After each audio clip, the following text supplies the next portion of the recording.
mana regeneration or making some of the skills cheaper to cast. And then there is items. You get mana regeneration in items. The goal here is that players will choose a mix of different avenues to supplement their mana regeneration. So one Witch Doctor might decide to use a number of skill runes as their source of mana regeneration. Others might rely on gear. Another might take passives. Some Witch Doctors might actually do all three and go way overboard.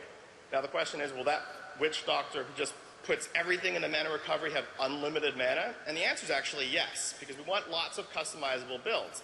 The Witch Doctor who decides they don't want to have to mess around with mana and overloads on it will probably sacrifice some offensive ability or utility to do so, but will at least get to play in a way that's fun for them. Unfortunately, a lot of this play isn't really evident in the beta.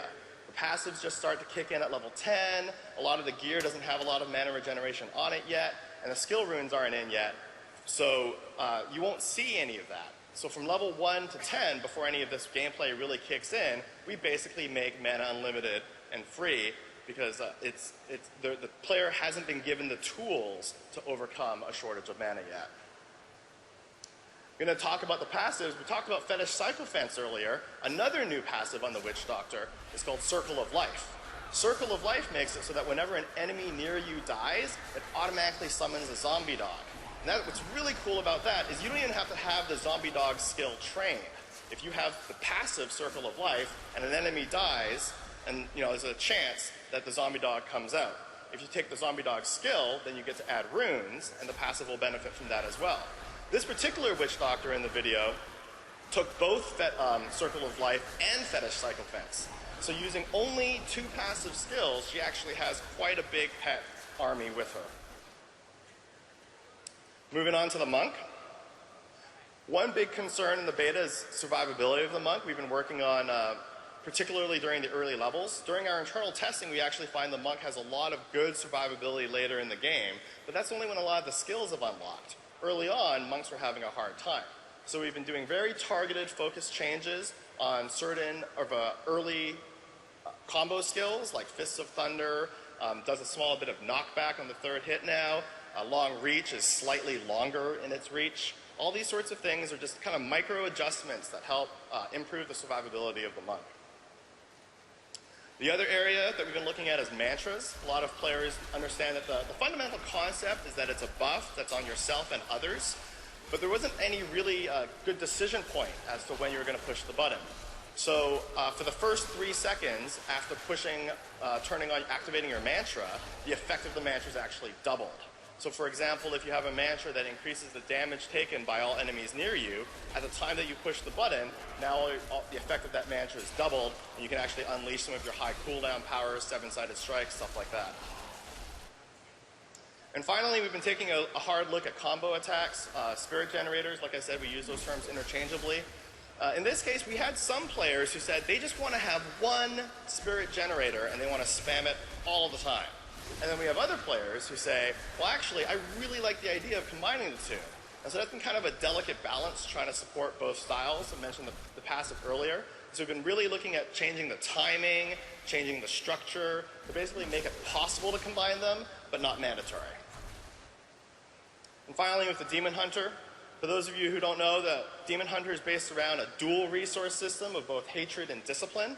Hatred is an offensive resource, and discipline is a tactical resource. We're moving over to a system of using both hatred generators and hatred spenders. The idea is that really in the beta, you're always out of hatred. You're like shooting, you use up all your hatred, and then all of a sudden now you have to use your normal attack again. And that just wasn't very fun. So now we've divided up all the hatred skills. Some of them generate hatred. Those tend to be more utility-oriented skills or plinking skills. And then we have hatred spenders. These tend to be your big bombs or have extremely strong effects. Another area that we've been looking at for the Demon Hunter is snares. The Demon Hunter is a ranged class, and we really wanted to make sure the Demon Hunter had tools to keep enemies at range. We considered adding additional root, and we've used that in small amounts, but we didn't want to give the Demon Hunter too much stun. That's not really part of her kit. So in this case, we've strengthened all of her snares. Just like a couple percentage points, but it actually makes a huge difference, and when you're actually playing, you can really keep those enemies at bay. Finally, we've been cranking up the awesome on all of the classes. What do I mean by that? Well, sometimes we're really happy with the mechanic and how something's playing out. Maybe we like the mechanics and the numbers of how our skill works, but for whatever reason, it's not delivering on the visceral fantasy.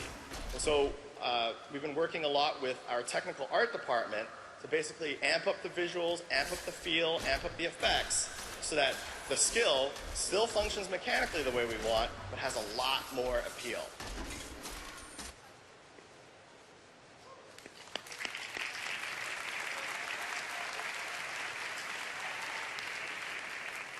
Are you guys ready to talk about awesome? You want to hear about awesome?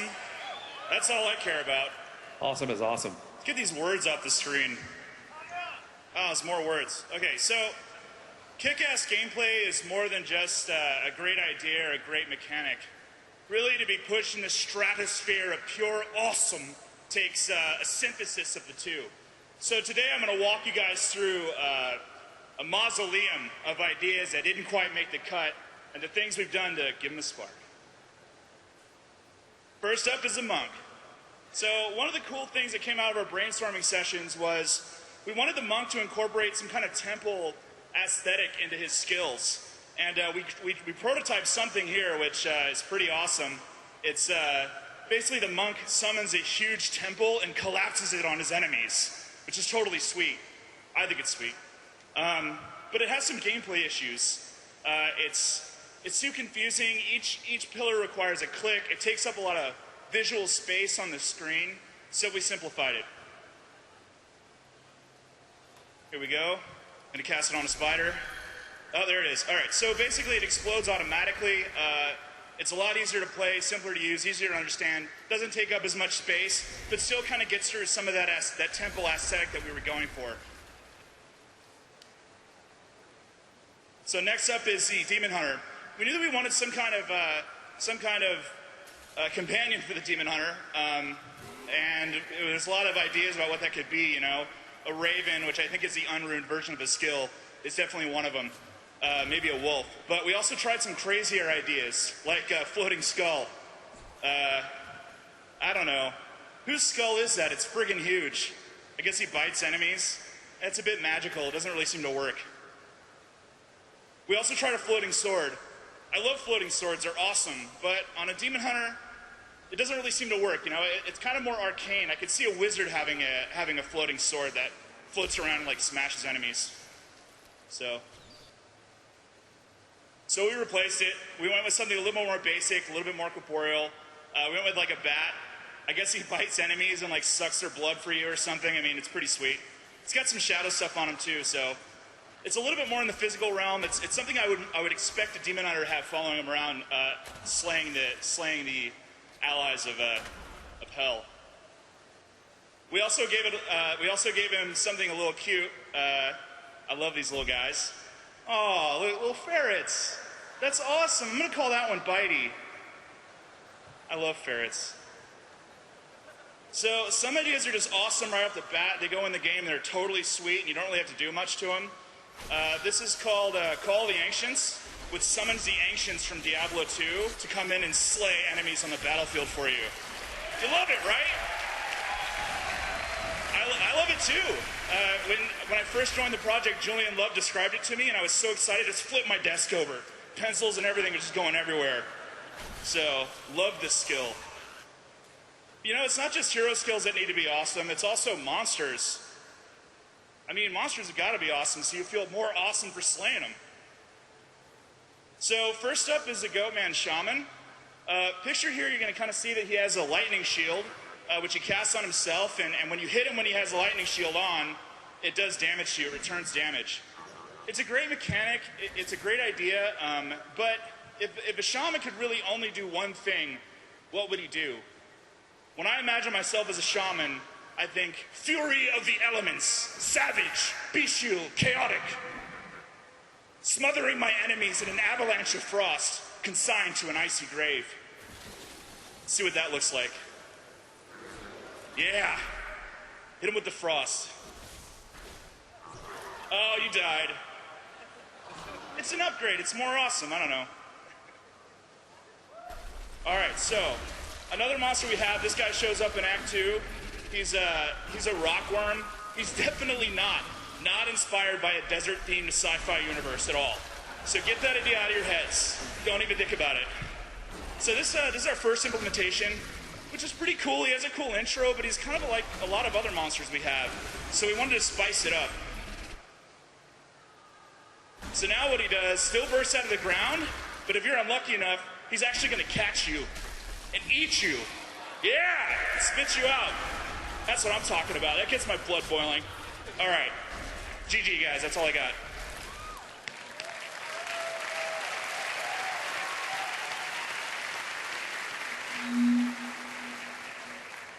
Ow. All right. So we've talked about, some skills. We've talked about some items. We've talked about the auction house. Let's talk about all the stuff that's going to kill you. So there's 4 difficulty levels in Diablo 3. Normal, Nightmare, Hell, and Inferno. You progress through those in a kind of linear order. I'm going to talk a little bit about each one of these. Well, more about normal and then more about Inferno. So normal is kind of our tutorial. One of the things that at Blizzard is our general philosophies is we don't like kind of standalone tutorials very much. We don't like, showing up and having like somebody show up and give you a wall of text that you have to read. We just want you to go kill stuff. We want you to learn how to play the game by playing it. So as a result, kind of the early part of Act 1 is pretty easy. So monsters have really low awareness. They're not very aggressive. They won't really kind of attack you very, very kind of seriously. They don't attack very fast. They have a tendency to stand around. They're a little ADD. They have really, really limited abilities, especially in Act 1. Like, it's really uncommon to see even a ranged monster in the first act. So each act is really designed to layer on more challenges.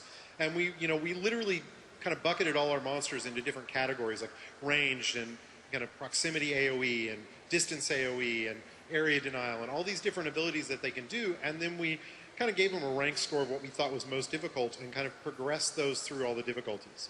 So in the later acts, you get into kind of more responsive monsters that are much more aggressive, much faster, and also have a whole bunch of new abilities that they come after you with. Oh. Who put that there? What does it mean? So, yes, what does it mean? It wasn't a double, though. It was just a single. It doesn't mean anything. This is the feedback we get. Normal's too easy. We get this from the beta feedback. We get this internally. I have people come to me every day and say, yeah, we know, it's early in the game. It's supposed to be easy. But you don't understand, dude. It's way too easy. I remember Diablo 2, and Diablo 2 was not this easy. You're wrong. This is Diablo 2.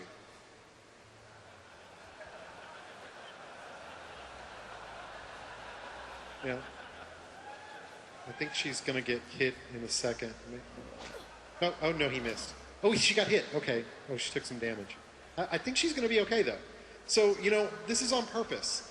Because early on, I know we're awesome. We're great at games.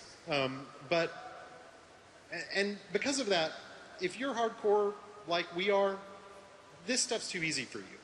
But it doesn't really matter because, those of you who are in the beta, you're kind of trapped in the really low, kind of easy content.